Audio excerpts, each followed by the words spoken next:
All right, so let's see here. So this King of Swords here, I'm going to read this as you.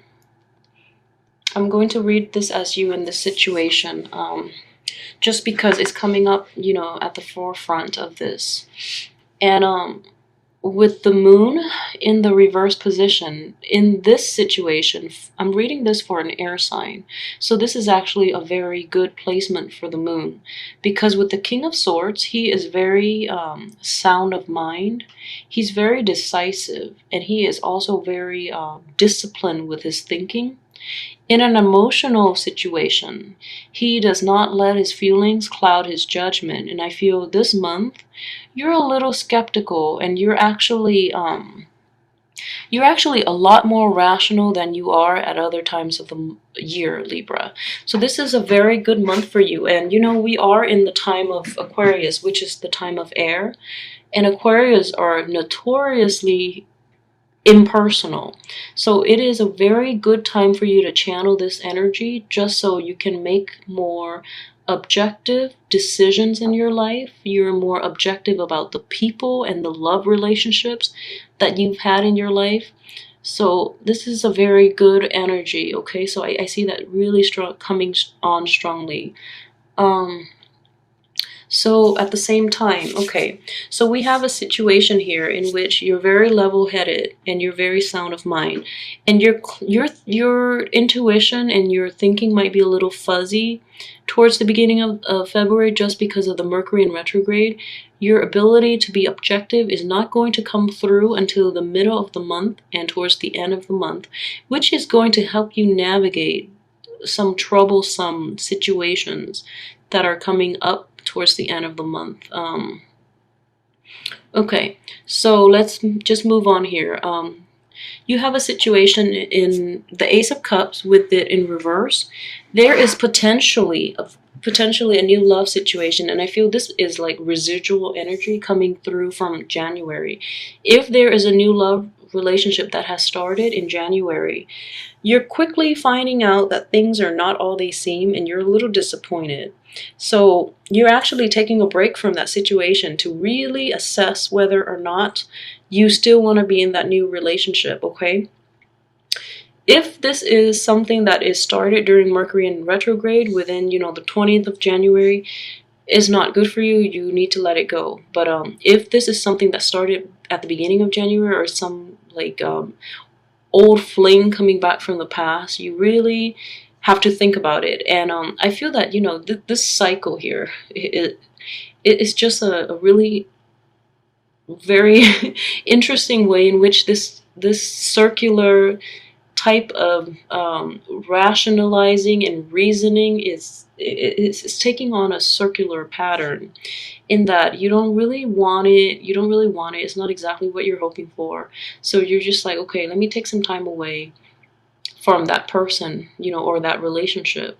And then you're just like, what do I really want? And then you get to this situation where he's like, okay, I really, really have to break up with them, or not have them in my life anymore.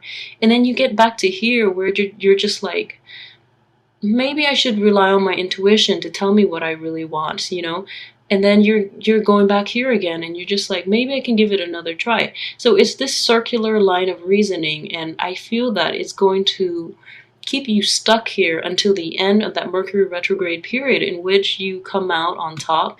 Your thinking skills and thinking abilities and your objectivity is greatly enhanced once that Mercury is out of its shadow period, and your thinking ability is going to be increased, and you can look at this and move forward from this, okay? So just be a little objective. Don't let this circular, self-doubt and patterns of reasoning and decision-making just spin out of control, because I do see that like very strongly. Just the way the characters are laid out, and he's pointing up again. So it's like this vicious pattern, this vicious circle, and you're not going to be able to extract yourself from it. So don't overthink it. You can either make a decision and move on, or better yet, wait until the very last week of February to move ahead with this, okay? And I still see you possibly at an impasse towards the end of the month. But let's look at the other cards. So, you know, I have this situation here. Three of Wands, you're looking at the past and you're trying to come to terms with the past.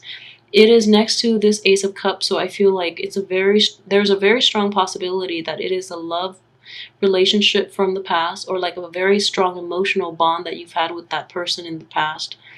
They have also not been very honest with you, you know. They have not been their best self. They are not putting their best foot forward. And in this situation, you don't really trust them. So I just feel like, you know, again, this whole energy is feeding this circle as well, this vicious cycle. So they haven't been honest in the past, and you're just like, what should I do? They haven't been honest, and you're in the process, you're going through this whole circular way of thinking again.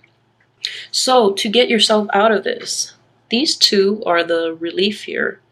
Okay, with the Hierophant, he's upright, and the Two of Swords, she is in the reverse position, which is great, which is good, because I feel that, you know, enlightenment and just finally coming to terms with things and making a decision is going to happen the end of this month, and it's not going to bring you a lot of satisfaction having to sever that person from your life and severing that relationship. But I feel that you're going to it's going to be good for your growth. Okay, it's not going to be a decision that you make lightly, because it's going to affect you profoundly, and that's why you have this whole circular way of rationalizing why you should stay as much as why you should walk away. But towards the end of the month, you're going to come to a decision about this situation. If this is a work situation, though, it's going to be very easy for you.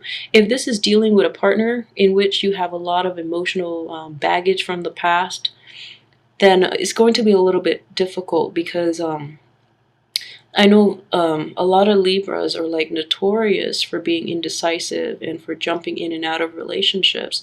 That's just how I feel, and it's mainly because, you know, you're that balance, and partnerships provide that mirror for you in which you can bounce ideas and your thoughts off the other person, and also to find you learn about yourself through other people.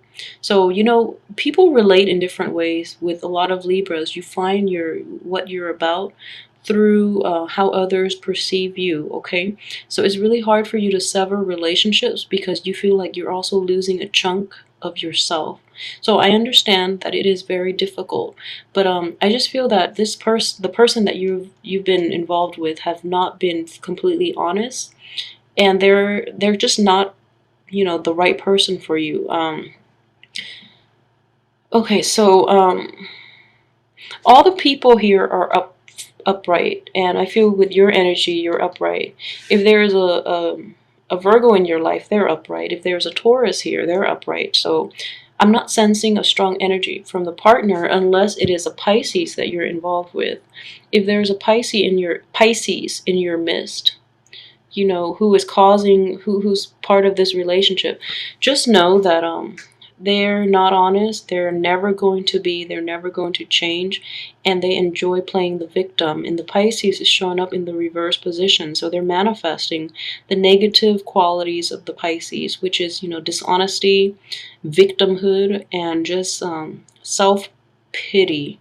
So they're mired in a very bad pattern of behavior. They're not going to change.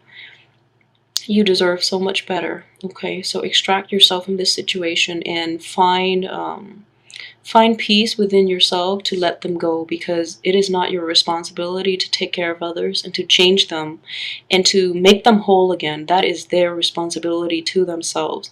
So no matter how bad things are for the other person, don't do things for them out of pity. If you really want to have an equal relationship or a very nurturing and fulfilling relationship, don't take on the burden of, you know, taking care of the other person, because that is not your responsibility. They need to be able to stand on their own 2 feet. So it is not your place to have to take care of them in that way. Okay, a relationship is give and take. So I know it's like very intuitive knowledge. People know that, but they lose objectivity once they're in a relationship. And I feel like with you Libras, you tend to do that a lot. You rationalize and you try to help others, and you get in a situation where you lose yourself in the process of entering a relationship. So it is very important for you to maintain your boundaries. And with Pisces too, they lose themselves in the relationship, and they idolize things and they idolize people, and that's what keeps you coming back, because you the way you are, you appear to be, their salvation, and you enjoy that role. You feel like you want to be needed, and they also in the process they feel like they want to be in there with you because you're stronger, and it's a very toxic environment, okay? And I don't want that for you. I don't want that for you, and it is not your responsibility to have to take care of them in that way. They need to be able to snap out of it and do it themselves. So the decision is easy. I feel that walking away from this would bring you a lot more inner peace. It's not going to be easy, so I just have to warn you, it's not going to be easy. And it's a situation where there's a lot of dependency, I feel. So I know it's going to be hard, but I hope you make the right choice come the end of February, okay?